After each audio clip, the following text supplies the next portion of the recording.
एक इशू था हमारी प्रेस कॉन्फ्रेंस में, जो कि हम एडमिनिस्ट्रेशन की तवज्जो दिलाना चाहते थे कि बार बार एक महीने में तीसरी दफ़ा जिसे कहते हैं वो बठिंडी के ऊपर अटैक हुआ इसे कहते हैं। और सबसे बड़ी बात यह है कि बठिंडी में एक रेजिडेंशियल एरिया है, वहाँ पे कमर्शियल इस्टेब्लिशमेंट्स भी हैं, वहाँ पे अमन पसंद लोग रहते हैं। तीसरी दफ़ा एक महीने में वहाँ पे अटैक किया गया।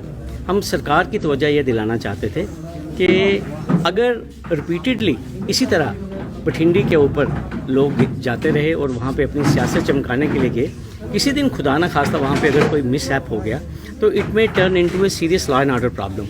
और आपको मालूम है जम्मू और कश्मीर ये बहुत ही एक सेंसिटिव खिता है हमारे भारतवर्ष का, तो हम इसलिए एडमिनिस्ट्रेशन की और एलजी साहब की तवज्जो इस तरह दिलवाना चाहते हैं कि बठिंडी, सुंजवा, चवादी, गुजरनगर ये वनरेबल एरियाज़ हैं, यहाँ पे हैवी डिप्लॉयमेंट होनी चाहिए सिक्योरिटी फोर्सेस की। और दूसरी बात ये है कि खुदा ना खास्ता बठिंडी में ऐसी कौन सी चीज़ है जो बार बार वहाँ पे जाके प्रोटेस्ट करते हैं। अगर किसी को प्रोटेस्ट करना भी है किसी पॉलिटिकल शख्सियत के खिलाफ, आप शेर भवन जा सकते हैं, आप जो डेजिग्नेटेड प्लेसेस ऑफ प्रोटेस्ट हैं आप वहाँ जा सकते हैं, आप डिवकाम के दफ्तर के बाहर जाइए, आप शेर भवन जाइए, आप प्रेस क्लब के बाहर आइए, लेकिन वहाँ बठिंडी में जाकर आप इंस्टिगेट करते हैं, वहाँ पे एक लॉ एंड ऑर्डर की प्रॉब्लम क्रिएट करते हैं। और दूसरी बात जो हमारी आज मेन जो कंसर्न था यहाँ पे आने का, कि जब से डीडीसी पोल्स का बिगुल बजा हुआ है तब से कोशिश की जा रही है जम्मू के अमन को, जम्मू के भाईचारे को, इस माहौल को विशिएट करने की। इस तरफ भी हम ध्यान दिलाना चाहते थे लोगों का, और पर्टिकुलरली हमारी मेजॉरिटी कम्युनिटी का, कि झगड़ा किसके साथ है आपका। हमारा बड़े इलेबोरेटली खालिद साहब ने अभी एक्सप्लेन किया, हमारा तारीखी भाईचारा है। पहले कुछ गलतियां हुई हैं 1947 की तरफ इन्होंने भी इशारा किया, अब हम उसको नहीं दोहराना चाहते। जो हमारी नई नस्ल है, देखिए हमारे बच्चे जो हैं आपस में एक ही क्लास में पढ़ते हैं, एक ही स्कूलों में पढ़ते हैं। हमारे ऐसा नहीं है जम्मू में कि हिंदुओं के लिए अलहदा इंस्टीट्यूशन है या मुस्लिम्स के लिए अलहदा इंस्टीट्यूशन है। हम यही बात करना चाहते हैं कि जो जम्मू का तारीखी भाईचारा है उसको बरकरार रखा जाए। बाकी एक चीज़ और जो मैं आपसे कहना चाहता हूँ कि हमारे साथ आज काफ़ी बठिंडी, सुजवा के रेजिडेंट्स आए हुए हैं, पर्टिकुलरली हमारे गुजर और बकरवाल भाई, जो कि इस टाइम बड़े अपने आप को ओप्रेस्ड और डिप्रेस्ड जिसे कहते हैं फील कर रहे हैं, क्योंकि बार बार बठिंडी, सुजवा में जाकर वहाँ पे एक इनसिक्योरिटी का और एक फियर साइकोसिस का जो माहौल बना हुआ है। हम सरकार की तवज्जो इस तरह दिलवाना चाहते हैं कि अगर इस किस्म का डर का माहौल यहाँ पे रहा तो जो माइनॉरिटीज़ हैं वो डेफिनेटली फील करेंगी कि हम यहाँ पर महफूज नहीं हैं। तो कल शाम से हमारे जम्मू की एक नामवर शख्सियत का नाम सोशल मीडिया में चल रहा है, मेरे बड़े अच्छे दोस्त हैं, बड़े भाई हैं वो, उन्होंने थोड़े दिन पहले एक स्टेटमेंट दिया था कि ये जो हाई कोर्ट की जजमेंट आई है ये भारतीय जनता पार्टी की एक सर्जिकल स्ट्राइक है लैंड माफिया के खिलाफ। तो हम अपने भाई से जानना चाहते हैं कि वो क्लैरिफाई करें कि क्या ये वही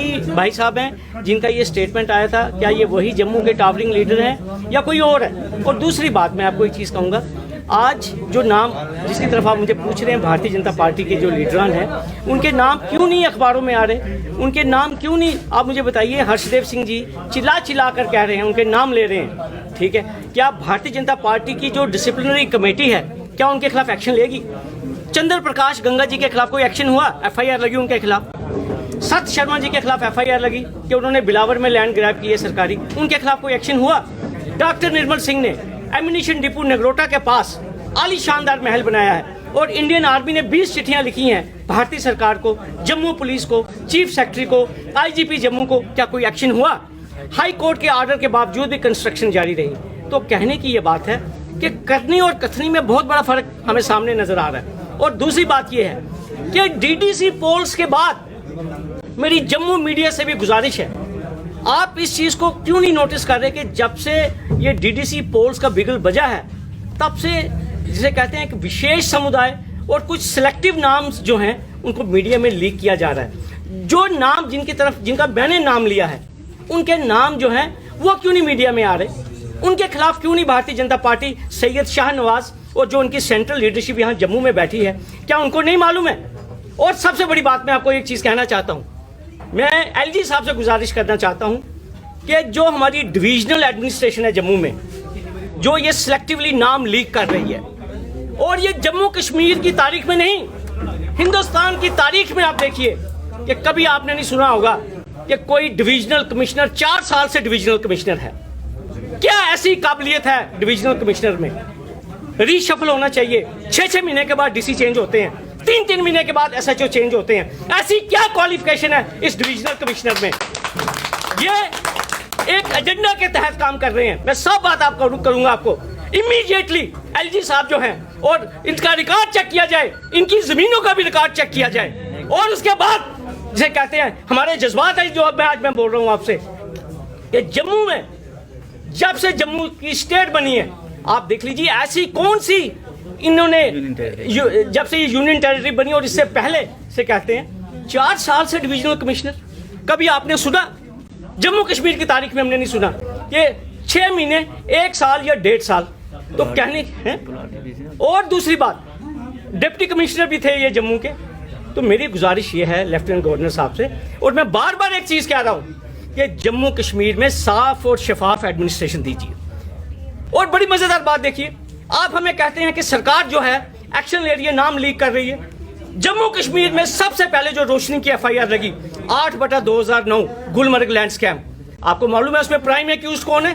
प्राइम एक्यूज वो हैं जो आज हमारे लेफ्टिनेंट गवर्नर के राइट साइड में बैठे हुए हैं, जो एडवाइजर है उनके खिलाफ क्यों नहीं एक्शन हो रहा? आप मुझे बताइए, उनके खिलाफ क्यों नहीं एक्शन हो रहा? 2009 में FIR रजिस्टर हुई गुलमर्ग लैंड स्कैम में, प्रोसिक्यूशन सैंक्शन दी है एडवाइजर साहब के खिलाफ, department of personal and training जिसके मंत्री डॉक्टर जितेंद्र सिंह है, लेकिन वहां एक्शन नहीं होगा। क्यों?